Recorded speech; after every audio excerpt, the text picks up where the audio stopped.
Hola, ¿qué tal? Espero se encuentren muy bien. Muchas gracias por estar aquí. Estamos estrenándonos en el canal de Easy Hematology.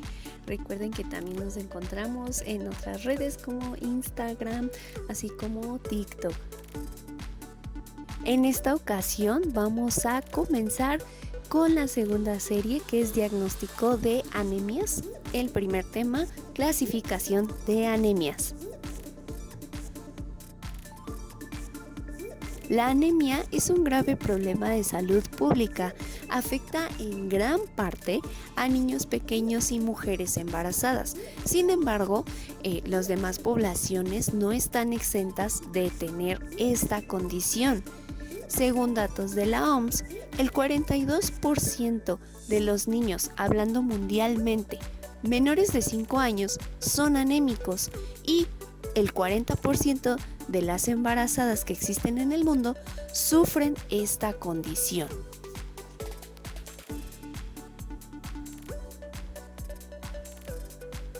Pero entonces, ¿qué es una anemia? Bueno, se puede definir como la disminución de hemoglobina. Siendo entonces una condición, es sumamente importante recalcar que no se considera enfermedad, puesto que la anemia es una condición que se está presentando por algo más que está pasando en nuestro cuerpo. Entonces, los médicos van a sospechar de anemia cuando nuestros pacientes presentan fatiga, debilidad, piel pálida o amarillenta, los latidos del corazón se vuelven un poco irregulares o incluso lentos, la dificultad para respirar, mareos o incluso aturdimientos, dolor en el pecho o sus manos suelen estar muy frías, incluso los pies. Entonces, cuando nuestros pacientes presentan estos signos o síntomas, lo ideal es mandarles a realizar algún estudio de laboratorio, en específico la citometría hemática, ya que en ella se cuantifica la hemoglobina. Por lo tanto, si sale disminuida, bien, podemos definir que el paciente presenta anemia. Lo que sigue entonces es descubrir por qué hay anemia. ¿Por qué es importante la hemoglobina? Bueno, porque la hemoglobina transporta oxígeno hacia todos nuestros tejidos.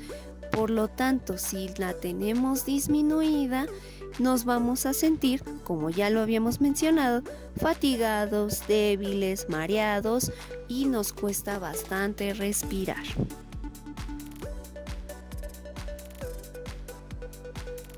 Hay que tomar en cuenta que existen factores que alteran a la hemoglobina. ¿A qué me refiero?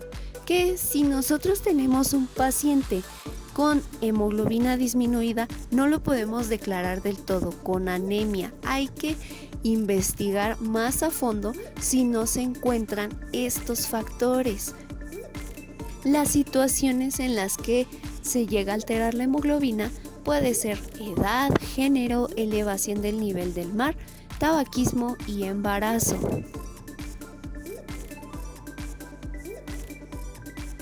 Las causas más comunes de anemia son, por ejemplo, carencias nutricionales. Hay que recordar que en nuestros alimentos hay bastantes moléculas que son importantes y si no las consumimos adecuadamente podemos llegar a la desnutrición. También hay causas de tipo genéticas o incluso llamadas hereditarias, ¿no? Por ejemplo, las talasemias y causas infecciosas. Los valores de referencia de hemoglobina en mujeres van de 12 a 14 gramos por decilitro, en hombres de 13 a 15 gramos por decilitro y en el embarazo de 11 a 13 gramos por decilitro. Como pueden ver, las mujeres presentan una hemoglobina un poco disminuida por la misma cuestión que están pasando.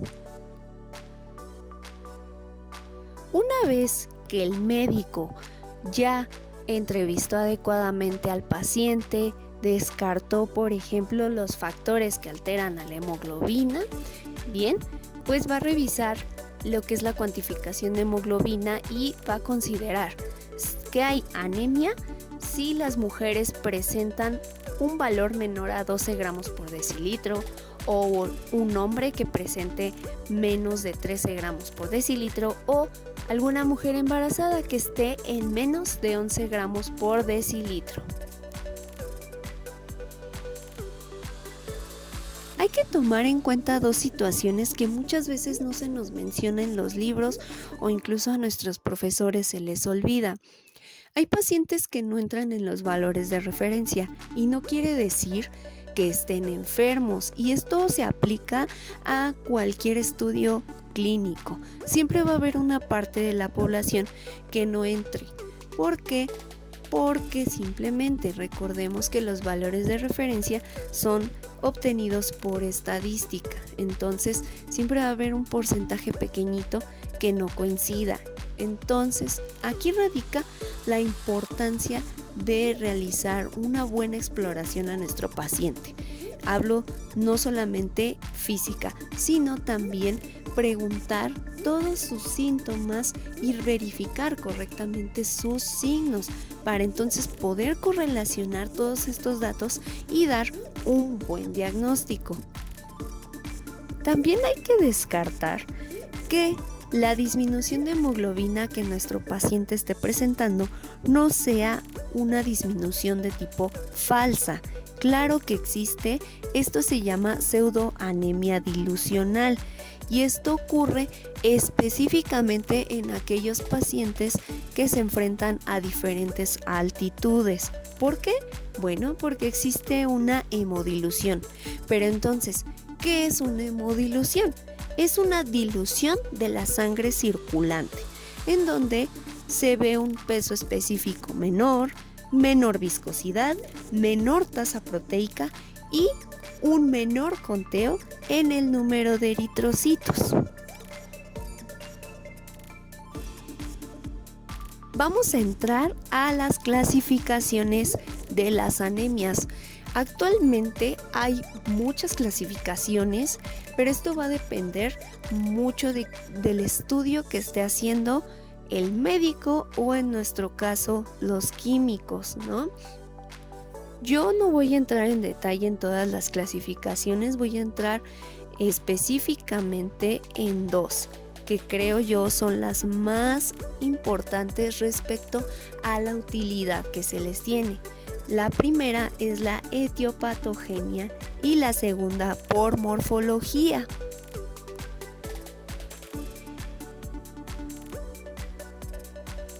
Las anemias por etiopatogenia, como lo dice su nombre, van a buscar o centrarse en el origen del por qué está sucediendo.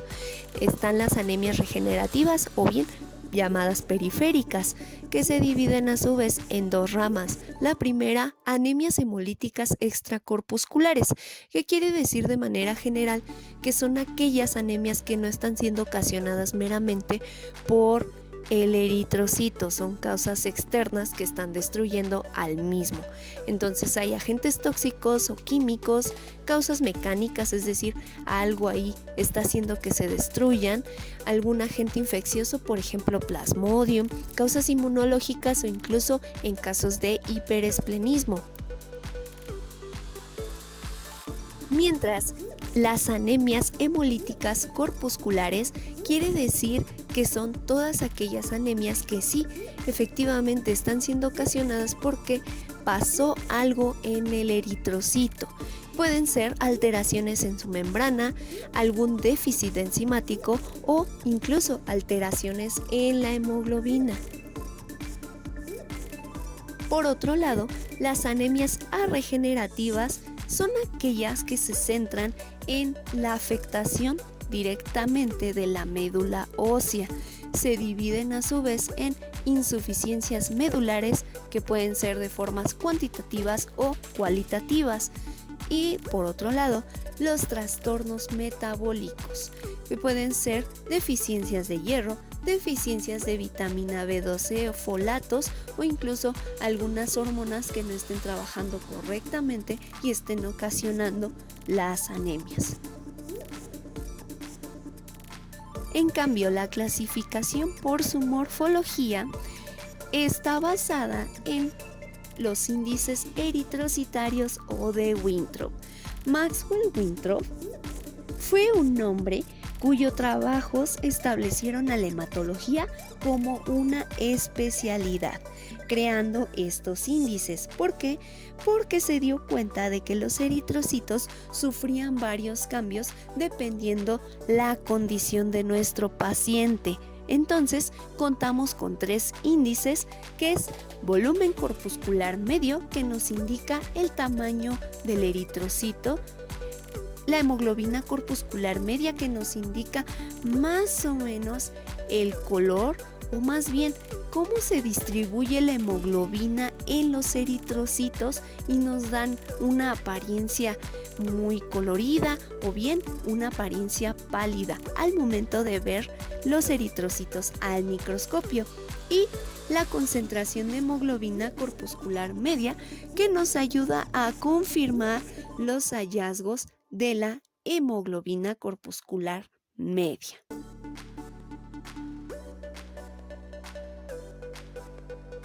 Actualmente los equipos automatizados nos ayudan bastante calculando estos índices. Entonces, la mayoría de veces nos acostumbramos a verlos ya directamente en el hemograma o en la citometría hemática. Pero, ¿algún día te preguntaste cómo se calculaban? Bueno, pues esto no es realmente difícil, realmente es muy sencillo. Vamos a ver. El volumen corpuscular medio va a estar dado por el hematocrito multiplicado por 10 entre el número de eritrocitos, dándonos el resultado en femtolitros por eritrocito. Vamos a hacer un ejemplo sumamente rápido. Quiero recalcar que estos valores no son reales, son falsos, entonces no representan a ningún paciente en específico. Entonces, tomando en cuenta estos datos, ¿cuánto nos daría de volumen corpuscular medio? Si gustas, puedes pausar el video y te doy la respuesta. Exacto, es de 89.74 femtolitros por eritrocito. Para el cálculo de la hemoglobina corpuscular media, necesitamos la hemoglobina, multiplicarla por 10 y dividirla entre el número de eritrocitos, dándonos un valor en picogramos por eritrocito. Tomando en cuenta los datos de nuestro paciente falso, ¿cuánto te da? Exacto, nos da de 25.64 picogramos por eritrocito.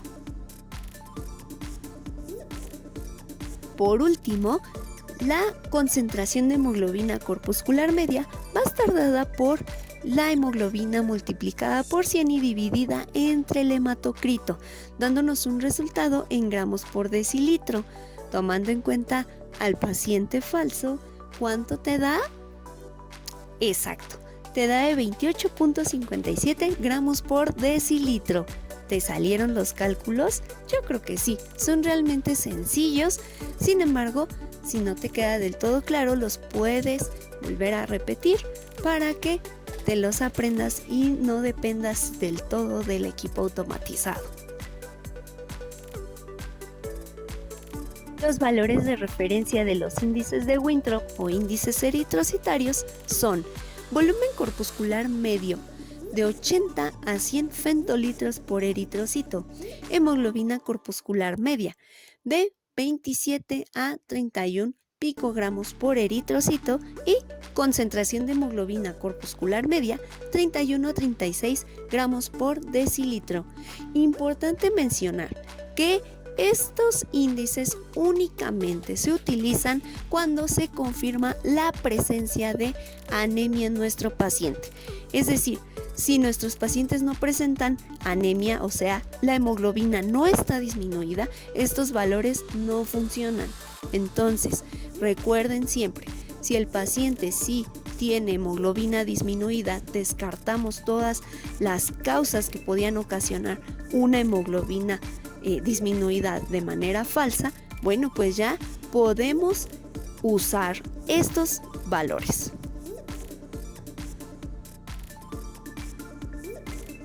Pero entonces se preguntarán, ¿para qué me sirven los índices de Winthrop? Pues son sumamente importantes porque la clasificación morfológica se basa principalmente en el uso del primer índice, que es volumen corpuscular medio. De aquí en adelante le voy a llamar BCM. Entonces, si nuestros pacientes presentan un BCM menor a 83 femtolitros, hablamos de que presenta una anemia de tipo microcítica. Dentro de esta clasificación entran las anemias sideroblásticas, las talasemias, anemia ferropénica y anemias ocasionadas por enfermedades de tipo crónicas. Cuando nuestros pacientes presentan volúmenes corpusculares medios entre 83 y 97 femtolitros, hablamos de anemias de tipo normocítica. ¿Cuáles entran aquí? Anemias ocasionadas por enfermedades crónicas, anemias hemolíticas, anemias poshemorrágicas agudas, aplasias o incluso síndromes mielodisplásicos. Y si nuestro paciente presenta BCM mayor a 97 femtolitros, hablamos de una anemia macrocítica. ¿Cuáles son ellas? Bueno, anemia perniciosa, anemia megaloblástica, anemia por agentes químicos o tóxicos, algunos síndromes mielodisplásicos y también algunas aplasias. Para el estudio de las anemias me voy a basar principalmente en esta clasificación por el BCM. ¿Por qué? Porque se presta bastante a la parte que nos interesa, la parte morfológica. Entonces vamos a ir viendo algunos frotis, algunos casos donde se pueda observar cómo se comporta esta clasificación. Principalmente vamos a utilizar bastante los índices de Winthrop.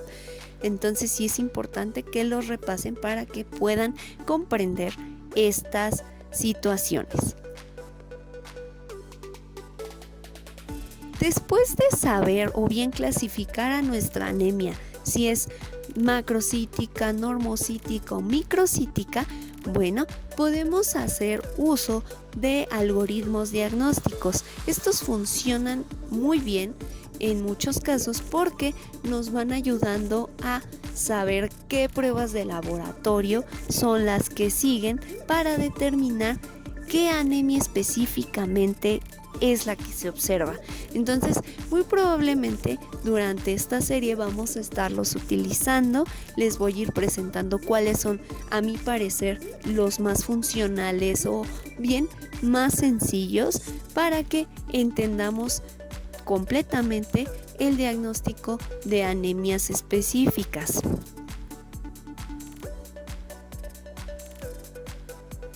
Esto sería todo por esta parte. Muchísimas gracias por tu atención, por tu apoyo. Espero de verdad te esté gustando mi contenido.